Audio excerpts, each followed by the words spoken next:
নমস্কাৰ analysis 24x7 সমূহ দৰ্শকক স্বাগতম জনাইছোঁ।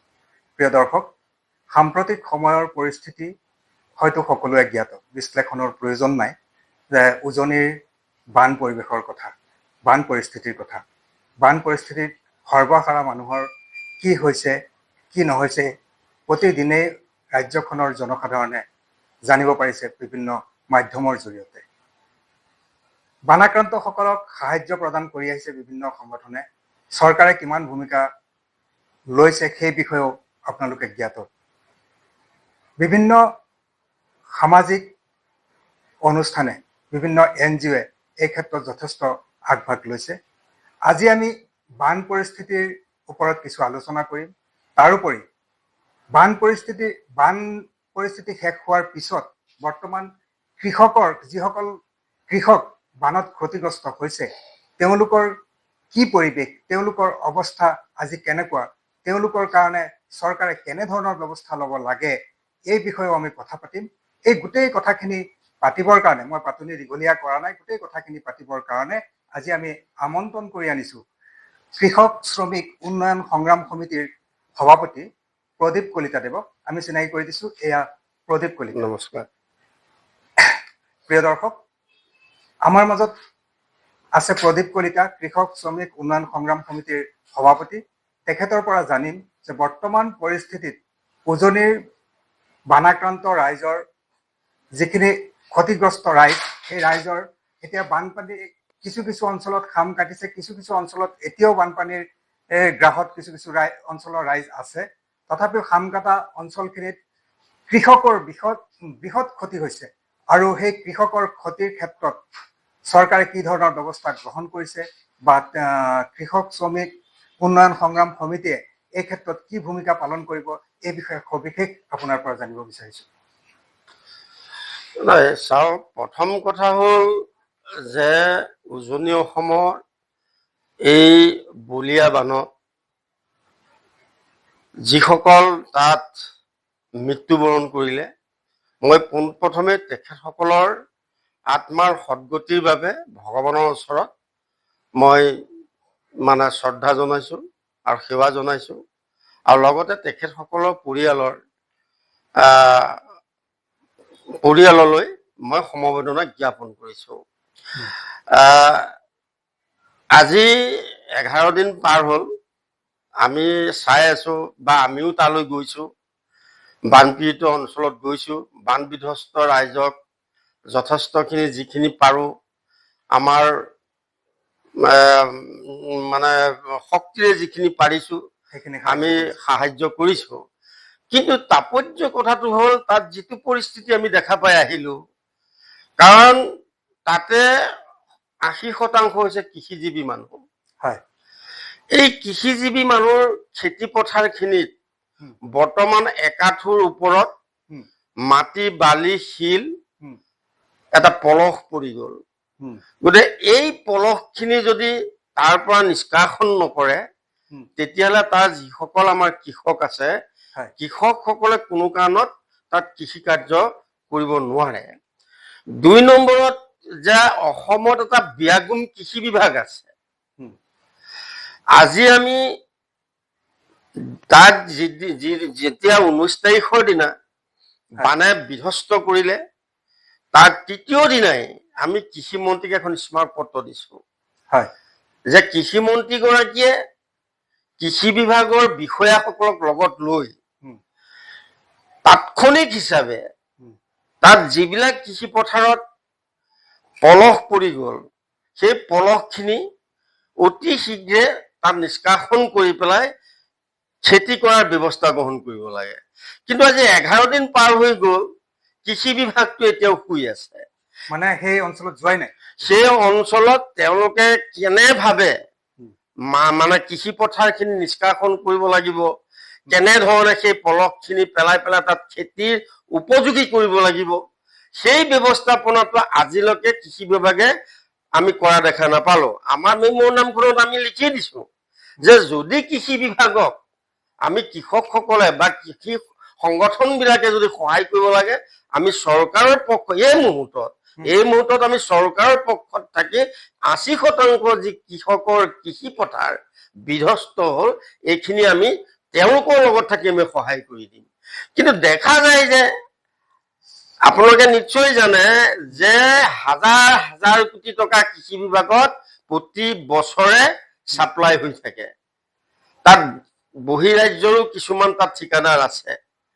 এতিয়া কৃষি বিভাগে যদি ইচ্ছা কৰে বা কৃষি মন্ত্ৰীগৰাকীয়ে যদি ইচ্ছা কৰে তেতিয়াহ'লে তাৎক্ষণিক হিচাপে কিছু সংখ্যক জেচিপি নি বা কিছু সংখ্যক আজিকালি ট্ৰেক্টৰৰ কিছুমান আছে জেচিপি কাম কৰিব পাৰে, কিছু সংখ্যক ট্ৰেক্টৰ নি তাত যদি কৃষি পথাৰ সমূহত বেছি নালাগে, বৰ্তমান সময়ত এঘৰ এঘৰ মানুহৰ 3 বিঘা বা 4 বিঘা মাটিও যদি মুকলি কৰি দিয়ে অন্তত অহা বছৰ খেতিখিনি তেওঁলোকে তাত কৰিব পাৰিব। কিন্তু আজি 11-12 দিন হৈ গ'ল, কৃষি বিভাগেতো টোপনি পাই উঠা নাই, কোনো ব্যৱস্থা লোৱা নাই। তাৰ ওপৰত কিবা এটা কাৰ্যপন্থা ল'ব লাগিব বা আমাৰ নিচিনা কৃষিসকলৰ লগত লাগি থকা। ইয়াত আৰু এটা কথা আছে, অকল অহা বছৰটোৰ কাৰণে আপুনি চিন্তা কৰিছে, কিন্তু বৰ্তমান যিসকলৰ কৃষি বিনষ্ট হৈছে যিখিনি তেওঁলোকৰ কি হ'ব? নহয় চাওক, সেই কথা কিন্তু মই ক'ব বিচাৰিছো যে যিহেতু তাত শালি ধান ৰোপণ কৰিছিলে, কাৰণ উজনি ফালৰ মানুহখিনিয়ে এটা খেতিত বৰ্তি থাকে, শালি ধানটোৱে কৰে, তাৰপিছত তেওঁলোকে দ্বিতীয় খেতিটো তেওঁলোকে আমি কৰা দেখা নাপাওঁ। কিন্তু এই শালি ধানটোৰ ওপৰতে তেওঁলোকৰ এটা ডাঙৰ মানে আশা। গতিকে সেই আশাটো যিহেতু আমাৰ বলিয়া মানে সেই আশাক আপোনাৰ তেওঁলোকক টানি পেলালে। গতিকে এতিয়া আমি সেই খেতি পথাৰখিনি কৃষকসকলক মুকলি কৰি দায়িত্ব কাৰ? চৰকাৰ আৰু কৃষি বিভাগৰ দায়িত্ব। গতিকে তেওঁলোকে আজি 2 নম্বৰত হৈছে যে তেওঁলোকেতো এইবাৰ খেতি নাপায়, কোনো কাৰণত খেতি নাপায়, যিহেতু এতিয়া কঠীয়া পৰা টাইম নাই, কাৰণ আজি ভাদ মাহ সমান। গতিকে ভাদ মাহত কঠীয়া পাৰি আহিনত ৰুব নোৱাৰে, কোনো কাৰণত ৰুব নোৱাৰে, কাৰণ কঠীয়াখিনি 20 পৰা 25 দিন হলেহে ৰোপণ কৰিব পাৰে। গতিকে সেই ব্যৱস্থাটো এতিয়া নাই। গতিকে আমি চৰকাৰক ক'ব বিচাৰিছো, কৃষি বিভাগক ক'ব বিচাৰিছো যে এগ্ৰিকালচাৰ এটা স্পেচিয়েল পেকেজ তেওঁলোকে কৃষকসকললৈ দিব লাগে, যাতে সেই কৃষকসকল এইবাৰ ৰবি শস্যৰ কাৰণে তেওঁলোকে, কাৰণ যিটো তাত ৰবি শস্য নকৰে, এইবাৰ আমি কি কৰিব লাগিব? তেওঁলোকক ৰবি শস্য কৰাব লাগিব। ৰবি শস্য কৰাবলৈ যাওঁতে কৃষকসকলক কৃষি বিভাগে আগভাগ ল'ব লাগিব। গতিকে এই মুহূৰ্তত গৈ কৃষি বিভাগৰ যিমান বিষয়া আছে, ঠিকাদাৰ আছে, তেওঁলোকে তাত গৈ জপিয়াই পৰিব লাগে। মুখ্যমন্ত্ৰীয়েতো কৈছে যে এইবিলাক ক্ষেত্ৰত কঠীয়া বা কৃষি মন্ত্ৰীয়েও কৈছে কঠীয়াৰ কোনো অভাৱ নাই, পৰ্যাপ্ত ব্যৱস্থা আছে, কিন্তু সেই দেখোন ফলপ্ৰসূ হোৱা নাই, কোনো ব্যৱস্থা গ্ৰহণ ক'ত কঠীয়া আছে? হোৱা নাই। ক'ত কঠীয়া আছে? কৈছে সেই 3খন জিলাত নাথাকিব পাৰে, কিন্তু বেলেগ বেলেগ জিলাত যথেষ্ট কঠীয়া আছে আৰু সেইখিনি আমি কৰিম, কিন্তু আমিতো জানিব পৰা মতে প্ৰেৰণ কৰা নাই। আপুনি চাওক, এই চৰকাৰখনৰ যিমান কেইটা কথাই কৈছে মিছা কথা কয়। কোনখন জিলাত কোনখন বীজ ফাৰ্মত তেওঁলোকে কঠীয়া পাৰি থৈছে? কোনখন বীজ ফাৰ্মত পাৰি থৈছে? আজি বীজ ফাৰ্ম বিলাক চব জংঘল হৈ গ'ল। যিবিলাক এগ্ৰিকালচাৰ বীজ ফাৰ্ম আছে সেইবিলাক জংঘল হৈ গ'ল, কিছুমান বেদখল কৰিলে। ক'ত কৰিব তেওঁলোকে? এইবিলাক চাওক, যদি তেওঁলোকৰ কঠীয়া আছে তাৎক্ষণিক হিচাপে কঠীয়া নি ব্যৱস্থা কৰিব লাগিছিলে। কিন্তু আজি আমি দেখা পাইছো ছচিয়েল মিডিয়াত, অকল কঠীয়া নিলে আজি দেখা পাইছো ছচিয়েল মিডিয়াত সেই ডিব্ৰুগড় চাইডত ক'ৰবাত গৃহস্থী মানুহৰ ৰৈ যোৱা কঠীয়া, সেই ৰৈ যোৱা কঠীয়াখিনি লুইন জুটিয়াই আনিছে। লুইন জুটিয়াই আনি কোনো জেগাত মানে কৃষকসকলক ডিষ্ট্ৰিবিউচন কৰা দেখিছো, কিন্তু সেইটো যথেষ্ট নহয়। ব্যক্তিগতভাৱে কৰা হৈছে, সেইটো চৰকাৰী হিচাপে নহয়, লুইন জুটিয়াই নিজস্ব হিচাপে কৰিছে। ঠিক সেইদৰে আমিও মৰিগাঁও, নগাঁও জিলাত ইতিমধ্যে আমি কিছুমান কঠীয়া আমি ঠিক কৰিছো, যিবিলাক মানুহে মাটি ৰুই কাৰোবাৰ ধৰক আধা বিঘামান মাটিৰ কঠীয়া আছে, কাৰোবাৰ 1 কঠামান মাটিৰ কঠীয়া আছে। তেনেধৰণৰ কঠীয়াবিলাক আমাৰ কমিটিৰ ল'ৰাবিলাকক লগাই দিছো যে আপোনালোকে য'ত যি পায়, ক'ৰবাত যদি 83ও কঠীয়া পায় সেইখিনিও আনক। ব্যক্তিগত হিচাপে এইবিলাক ব্যৱস্থা কৰি আছে। আজি কৃষি বিভাগে চৰকাৰী হিচাপে আজিতো এতিয়াতো বৰ্তমান পথাৰখিনি ওলাই গৈছে, কোনো কোনো জেগাত য'ত পলস পৰিছে এইখিনি সময়ত যদি ৰুই দিয়ে অন্ততঃ শালি ধান কেইটামান পালে হয়। কিন্তু চৰকাৰে কেতিয়া দিবগে? চৰকাৰে দিব খেতি উঠি যোৱাৰ পিছত, কাৰণ চৰকাৰে এতিয়া তেওঁলোকৰ মানে কঠীয়া পেলাব। তাৰমানে আহিনত কঠীয়া ৰুব নেকি? আহিন মাহত শালি ধানৰ খেতি হয় নেকি? গতিকে আমি ক'ব বিচাৰিছো যে তেওঁলোকক এটা পেকেজ দিয়ক, কৃষকসকলক, যাতে তেওঁলোকে সেই পেকেজটো লৈ আহি থকা দিনত আহিন মাহৰ পৰা যিটো আমাৰ ৰবি শস্য আৰম্ভ হয়, আৰু সেই ৰবি শস্যৰ কাৰণে যিবিলাক তাত পলস পৰি গ'ল মাটি, এই মাটিবিলাক তেওঁলোকে নিষ্কাশন কৰি দিয়ক ৰবি খেতি কৰিবৰ কাৰণে। কাৰণ উজনিত সাংঘাতিক ৰবি খেতি কৰিব পাৰে, কিন্তু আমাৰ এগ্ৰিকালচাৰ বা কৃষি বিভাগৰ কোনো ভূমিকা নাই। ভূমিকা নোহোৱাৰ কাৰণে তাত তেওঁলোকে ৰবি শস্য খেতি নকৰে। গতিকে এইবাৰটো কৰিব লাগিব, নহ'লে মানুহখিনি বিকল্প ৰাস্তা নাই। যিহেতু শালি ধান নাপায়, ভঁৰালত পানী সোমাই গ'ল, ভঁৰালত যিখিনি ধান আছিল সেইখিনিও শেষ হৈ গ'ল, গতিকে তেওঁলোকে খাব ক'ৰ পৰা? আমি এতিয়া চাওক, আমি ব্যক্তিগত হিচাপে বা বিভিন্ন NGO যিবিলাক সাহায্য দিছে, এইটো হৈছে মাহেকৰ কাৰণে, আৰু 1 মাহ মানৰ পিছত চৰকাৰেও পাহৰি যাব সেই মানুহখিনি। গতিকে সেইকাৰণে মই কোনো কাৰণত নহয়, চলিউশ্যন কোনে কৰিব? চৰকাৰে কৰিব লাগিব। চলিউশ্যন চৰকাৰৰ কৃষি বিভাগে কৰিব লাগিব, চৰকাৰৰ ভেটেনেৰি ডিপাৰ্টমেণ্টে কৰিব লাগিব, চৰকাৰৰ জলসিঞ্চন বিভাগে কৰিব লাগিব। কেন্দ্ৰীয় চৰকাৰে চাওক, কেন্দ্ৰীয় চৰকাৰটো ভূমিকাই নাই, তেওঁলোকে নিৰ্বাচনৰ সময়তহে আহে। আজি 2-এটা সংগঠন আপোনালোকৰ ছচিয়েল মিডিয়াত দেখা পাইছো যে অহা নিৰ্বাচন বিলাকত যদি দিল্লীৱালা আহে তেতিয়াহ'লে ক'লা পতাকা দেখুৱাব। সঁচা কথা এইটো। বিপদৰ সময়তহে মানুহ লাগে, সম্পদৰ সময়ত আমাক দৰকাৰ নাই নহয়। আমাক বিপদ, আজি প্ৰধানমন্ত্ৰী গৰাকীয়ে কি দিয়ে কি নিদিয়েতো নালাগে, আমি তেওঁৰ পৰা একো বিচৰা নাই।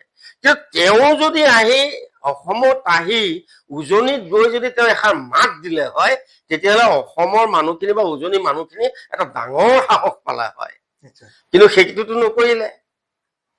নকৰিলে। গতিকে সেইকাৰণে মই আহি থকা দিনবোৰত মই অসমৰ জনগণক ক'ব বিচাৰিছো যে আপোনালোকৰ বিপদৰ সময়ত যিবিলাক মানুহ নাহে, সম্পদৰ সময়ত আহি ভোট বিচৰা মানুহখিনিক আপোনালোকে উচিত এটা বিবেচনা কৰি তেওঁলোকক ব্যৱস্থা লওক।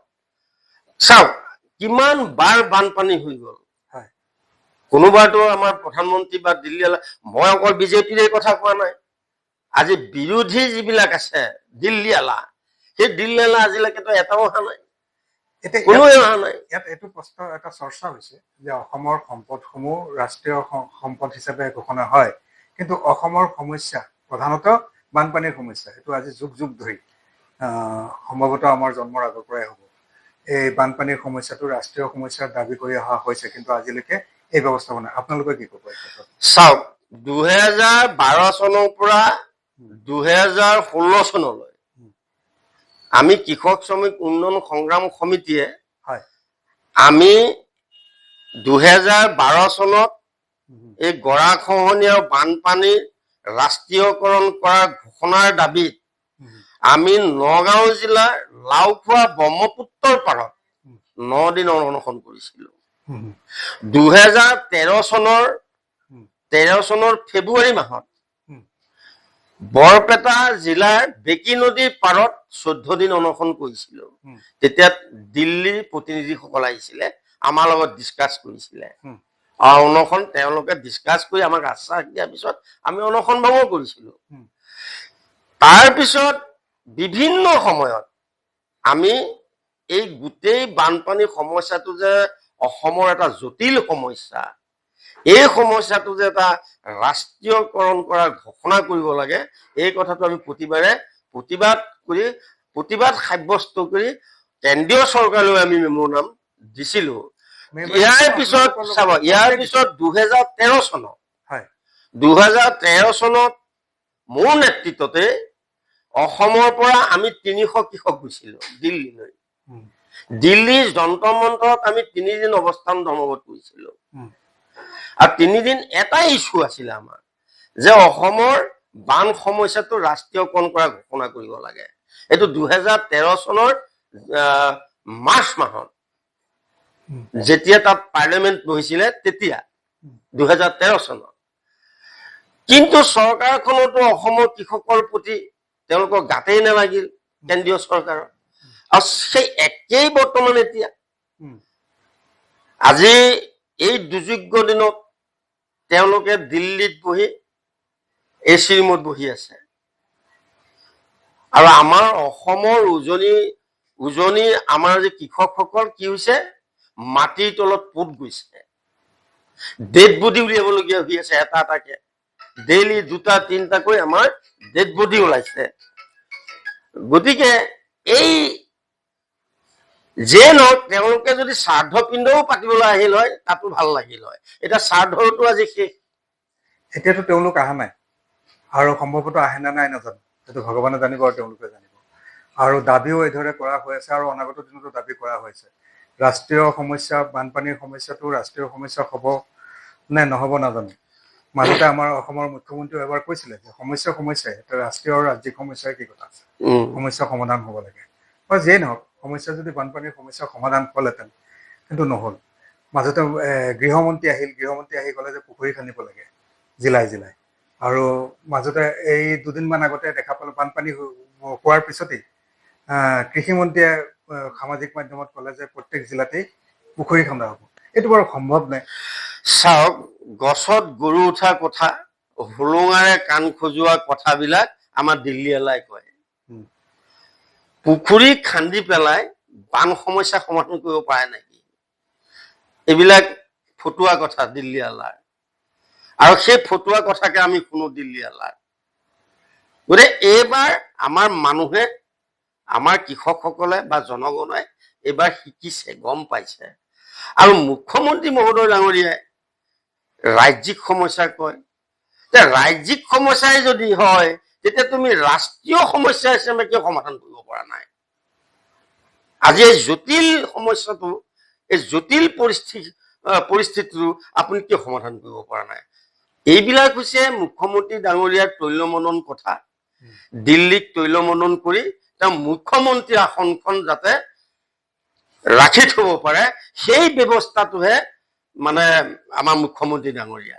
গতিকে মুখ্যমন্ত্ৰীয়ে বা আমাৰ যিসকল মন্ত্ৰী আছে তেওঁলোকে কেন্দ্ৰক দাবী কৰিব লাগে, আজিলৈকে অসমৰ এই জ্বলন্ত সমস্যাটো, বান গৰাখহনীয়া সমস্যাটো আজিলৈকে অসম চৰকাৰে কোনখন কেবিনেটত আৰু কোনখন এছেম্বলিত আৰু দিল্লীৰ কোনখন পাৰ্লিয়ামেণ্টত কোনজন সাংসদে, কোনজন বিধায়কে আজিলৈকে উপস্থাপন কৰিছে?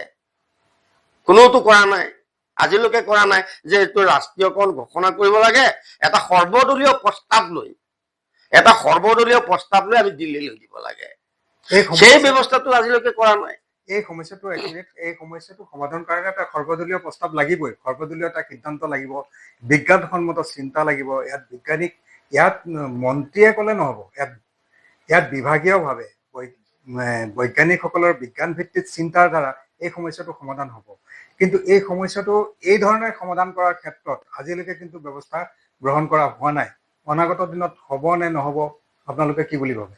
চাওক, যদি সদিচ্ছা থাকে, যদি আমাৰ ৰাজনৈতিক দলবিলাকৰ বা চৰকাৰবিলাকৰ যদি সদিচ্ছা থাকে, নিশ্চয় দিল্লী চৰকাৰক বাধ্য কৰাব পাৰে। কিন্তু আমাৰ বিগত সময়ৰ চৰকাৰবিলাকৰ বা এতিয়া চৰকাৰবিলাকৰো এই বান গৰাখহনীয়া সমস্যাটো যে এটা স্থায়ী সমাধান কৰিব লাগে তাৰ সদিচ্ছা আমাৰ ৰাজনীতিক দলবিলাকৰ নাই। তেওঁলোকে কেৱল মাত্ৰ ইছ্যু কৰি ৰাখিব বিচাৰিছে, আৰু ইছ্যু কৰি বানপানীৰ নামত কোটি কোটি টকা আহিব আৰু সেই কমিশ্যনখিনি মন্ত্ৰী, MLA, বিধায়ক বা চৰকাৰী বিষয়াসকলৰ মাজত ভাগ বিতৰণ কৰি খাবৰ কাৰণে তেওঁলোকে এইটো এটা পাৰ্মানেণ্ট চলিউশ্যন আজিলৈকে কৰা নাই। আমি আশা দেখা নাই যে আহি থকা দিনবোৰত যে এই সমস্যাটো যে এটা সমাধান হ'ব, মানে পাৰ্মানেণ্ট এটা সমাধান হ'ব, আমি আশা দেখা নাই। তথাপিও আমি অনুষ্ঠানটো শেষ কৰিম। আলোচনা কৰিলেতো দীঘলীয়া হৈ যাব, গোটেই ৰাতি আলোচনা কৰিলেও শেষ নহ'ব। গতিকে শেহতীয়াকৈ আমিতো চৰকাৰৰ ওপৰতে আশা কৰিব লাগিব। চৰকাৰ অবিহনে এই সমস্যাটো সমাধান কৰিব নোৱাৰে। শেষত আপুনি চৰকাৰলৈ কি আহ্বান জনাব? চৰকাৰক কি ধৰণে আপুনি পৰামৰ্শ দিব বা আহ্বান জনাব যে এই সমস্যাটো নহয়, মই চৰকাৰক এটা কথা অনুৰোধ জনাইছো, যদি আমি বানগৰাখনীয়া সমস্যা সমাধান কৰিবলগীয়া হয়, তাৰমানে স্থায়ী সমাধান কৰিবলগীয়া হয়, তেতিয়াহ'লে চৰকাৰে এটা সৰ্বদলীয় প্ৰস্তাৱ লওক আৰু প্ৰতিটো ডিপাৰ্টমেণ্টৰ বিজ্ঞানসন্মতৰ যিবিলাক পৰীক্ষা নিৰীক্ষা কৰিব লাগে, সেই পৰীক্ষা নিৰীক্ষা কৰি এখন ডিপাৰ্টমেণ্ট বিলাকৰ পৰাও এটা প্ৰতিবেদন লওক আৰু সেই প্ৰতিবেদন লৈ এটা সৰ্বদলীয় এটা প্ৰস্তাৱ লৈ কেন্দ্ৰীয় চৰকাৰৰ ওচৰত আমাৰ চৰকাৰৰ মানুহ যাওক যে এইটো এটা আমাৰ দীঘলীয়া সমস্যা অসমৰ, আৰু এই সমস্যাটোৰ কাৰণে আমি প্ৰতি বছৰে বছৰে অসমত বহু সা সম্পত্তি আৰু বহুত ৰেভিনিউ আমি হেৰুৱাবলগীয়া হৈছে। এই কথাখিনি চৰকাৰক, দিল্লী চৰকাৰক গৈ এওঁলোকে অৱগত কৰক। চাওক, যেতিয়া দিল্লী চৰকাৰক অসম চৰকাৰে এটা প্ৰেছাৰ দিব, নিশ্চয় দিল্লী চৰকাৰে এই সমস্যাটো সমাধান কৰিবলৈ বাধ্য হ'ব, কিন্তু আমাৰ এওঁলোকে ইচ্ছা প্ৰকাশ নকৰে বা তেওঁলোকে চাকৰি যাব, তেওঁলোকৰ চাকৰি যাব না। যদি এইটো ইচ্ছা প্ৰকাশ কৰাৰ কাৰণে যদি দাবী কৰে, তেওঁলোকৰ চাকৰি যাব, মুখ্যমন্ত্ৰী গাড়ী গুচি যাব, কাৰোবাৰ মন্ত্ৰী গাড়ী গুচি যাব। গতিকে সেইটো কাৰণে তেওঁলোকে ইচ্ছা প্ৰকাশ নকৰে আৰু নকয়গে, তেওঁলোকে দিল্লীত গৈ নকয়। এতিয়া কথা হ'ল কি যে এতিয়া যিটো দিল্লীত পাৰ্লিয়ামেণ্ট বহি আছে, আজি যোৱাকালি যেনেকে গৌৰৱ গগৈ আৰু আমাৰ যোগেন মোহনে দুইজন MP-য়ে যেনেকে বানপানীৰ সমস্যাৰ ওপৰত তেওঁলোকে পাৰ্লিয়ামেণ্টত দাবী কৰিছে, গতিকে আমাৰ গোটেই যিমান কেইজন আমাৰ MP আছে, গোটেই কেইজন MP-য়ে একেমুখে পাৰ্লিয়ামেণ্টত কওক, দলমত বাদ দি, সব দলমত বাদ দিয়ক, মই বিজেপি, মই কংগ্ৰেছ, মই বিজেপি, মই কংগ্ৰেছ, মই UDF, মই AJP, এইটো নহয়। সুন্দৰ কথা। তেওঁলোকে দল মত সব বাদ দি তেওঁলোকে এটাই কিজনে পাৰ্লিয়ামেণ্টত ধৰক যে আমাৰ এই সমস্যাটো আমাক ৰাষ্ট্ৰীয়কৰণ কৰি ঘোষণা কৰাৰ কাৰণে এই পাৰ্লিয়ামেণ্টত আপোনালোকে এটা প্ৰস্তাৱ লওক আৰু আপোনালোকে প্ৰস্তাৱ লৈ ঘোষণা কৰক। এই কথাখিনি আমাৰ MP সকলে ক'ব লাগিব, দুজনে ক'লে নহ'ব নহয়। আপোনালোকৰ পৰামৰ্শ হয়। আৰু 2 নম্বৰত মই এইখিনিতে আৰু এটা ইয়াৰ লগতে সংযোগ কৰি থৈ যাব, ইয়াত হয়তো কোনোবাই বেয়া পাবও পাৰে, আপোনালোকে বেয়া নাপাব। মই অসমবাসী ৰাইজলৈ মোৰ এটা মানে বাস্তৱ অভিজ্ঞতাৰ পৰা কৈছো যে চৰকাৰবিলাকে যিবিলাক হিতাধিকাৰী আঁচনি কৰি আছে, এই আঁচনিৰ পৰা আমি যিটো দেখা পাইছো, ইয়াত 1%ও কোনো মানুহ ডেভেলপমেণ্ট হোৱা নাই, একো ডেভেলপ হোৱা নাই। বৰঞ্চ এই হিতাধিকাৰী আঁচনিয়ে অসমৰ মানুহক আগতছে সৰহসংখ্যক গৰীব কৰিছে, দুখীয়া কৰি গৈ আছে। আগত অসমৰ মানুহ ধনী আছিল, কিন্তু ধনী আছিল, এইটো অপ্ৰিয় হলেও সত্য। কিন্তু এতিয়া এই হিতাধিকাৰী আঁচনিয়ে মানুহবিলাক গৰীব কৰিছে। সেই গোটেইখিনি হিতাধিকাৰী কৈছো। আজি কৃষকসকলক নহয়, আমি এটা সময়ত তৰুণ গগৈ যেতিয়া চৰকাৰ আছিলে, তেতিয়া আমি এটা দাবী কৰিছিলো যে অসমৰ কৃষকসকলৰ বিজ্ঞানসন্মত হিচাপে খেতি কৰিবৰ কাৰণে তেওঁলোকৰ বিজ্ঞানসন্মত সঁজুলি নাই, সেই সঁজুলিবিলাক চৰকাৰে দিব লাগে। তেতিয়া তৰুণ গগৈয়ে কি কৰিছিলে, সেইখিনি সময়ত যে প্ৰতিজন কৃষকক ৩,০০০কৈ টকা দিছিলে বিজ্ঞানসন্মত সঁজুলি কিনিবৰ কাৰণে। তেতিয়া কিন্তু একদম স্পষ্ট আছিল দেই, এই টকাখিনি কৃষকসকলক সঁজুলি কিনাৰ কাৰণেহে দিছো। সেই চাৰ্কুলাৰখনত লিপিবদ্ধ আছিলে সেই শব্দখিনি, তোমালোকক কিন্তু চাহ পানী খাব দিয়া নাই। এই বস্তুখিনি, এই আঁচনিখিনিয়ে বৰ্তমান কি কৰিছে, আমাক ভিক্ষাৰী কৰিছে। গতিকে সেইকাৰণে মই চৰকাৰক এটা কথা আহ্বান জনাব বিচাৰিছো, আপোনালোকৰ সংবাদ মাধ্যমৰ জৰিয়তে আজি এই কথোপকথনৰ পৰা, চৰকাৰে তাৰ পৰিৱৰ্তে এটা কাম কৰক। কাৰণ আমাৰ চৰকাৰবিলাকৰ পৰিকল্পনা নাই।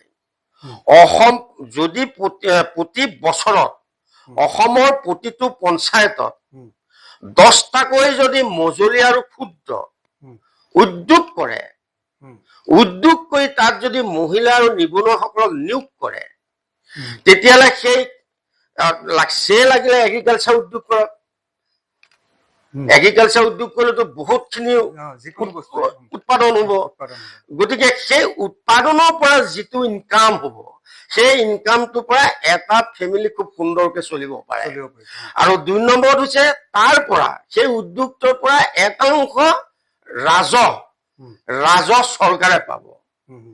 আৰু তাত এটা উদ্যোগত মিনিমাম 100জনকৈ মহিলা আৰু নিবনুৱা তাত সংস্থাপন হ'ব। গতিকে সেইটো লাভ হ'ব নে হিতাধিকাৰী কৰাটো লাভ হ'ব? গতিকে এইটো চৰকাৰে চিন্তা কৰক, আৰু চিন্তা কৰি হিতাধিকাৰী আঁচনিটি বন্ধ কৰি প্ৰতিখন পঞ্চায়তত প্ৰতি বছৰে, কাৰণ চৰকাৰে একেলগে 23টা পঞ্চায়ত থাকে বা 30টা পঞ্চায়ত থাকে, পঞ্চায়ত বিলাকত একেলগে তেওঁলোকে 23টা পঞ্চায়তত উদ্যোগ কৰিব নোৱাৰে। বছৰত 10টাকে কৰা, বছৰত যদি 10টাকে ক্ষুদ্ৰ মজলীয়া উদ্যোগ কৰি আমাৰ মহিলাসকলক বা আমাৰ নিবনুৱাসকলক তাত যদি কৰ্মদক্ষতাত লগায়, তেতিয়াহ'লে আমাৰ প্ৰত্যেকগৰাকী মহিলা, প্ৰত্যেকজন আমাৰ নিবনুৱা, শিক্ষিত নিবনুৱা স্বাৱলম্বী হ'ব। এইটো 100% খাটাং। সুন্দৰ পৰামৰ্শ, আপুনি বৰ সুন্দৰ পৰামৰ্শ দিলে। আচলতে হিতাধিকাৰী আঁচনিতকৈ আমি যদি সংস্থাপিত কৰাৰ ক্ষেত্ৰত উদ্যোগ, তেখেতে কোৱাৰ দৰে উদ্যোগ তৈয়াৰ কৰি বা কৃষকসকলৰ যিখিনি উৎপাদিত সামগ্ৰী, এই সামগ্ৰীখিনি ৰখাৰ ব্যৱস্থা কৰি এই সামগ্ৰীখিনি উচিত মূল্য এটা বজাৰ দিয়াৰ ব্যৱস্থা কৰিব পাৰে চৰকাৰে। এই ক্ষেত্ৰত কৃষকৰ ওপৰত যদি কৃষি বিভাগটোৱে বেছি গুৰুত্ব দিয়ে, তেতিয়া মই ভাবোঁ সৰ্বাংগীন দিশত অসমৰ উন্নয়ন হ'ব। কৃষকৰ উন্নয়ন মানে সৰ্বসাধাৰণৰ উন্নয়ন হ'ব, সৰ্বসাধাৰণৰ উন্নয়ন। গতিকে আজিৰ এই অনুষ্ঠানটোত প্ৰদীপ কলিতা ডাঙৰীয়াই যথেষ্টখিনি পৰামৰ্শ আমাক আগবঢ়ালে। চৰকাৰে এইখিনি ক্ষেত্ৰত কি গুৰুত্ব দিয়ে, চৰকাৰে যদি ইয়াৰো কিছু কথা গুৰুত্ব দি পেলাই সদিচ্ছাৰে কামখিনি কৰে, আৰু বানপানীৰ সমস্যাখিনি যদি সদিচ্ছাৰে তেওঁলোকে কামখিনি কৰে, তেতিয়াহ'লে মই ভাবোঁ উপকৃত হ'ব। আজিৰ অনুষ্ঠান ইমানতে সামৰিছোঁ। ধন্যবাদ।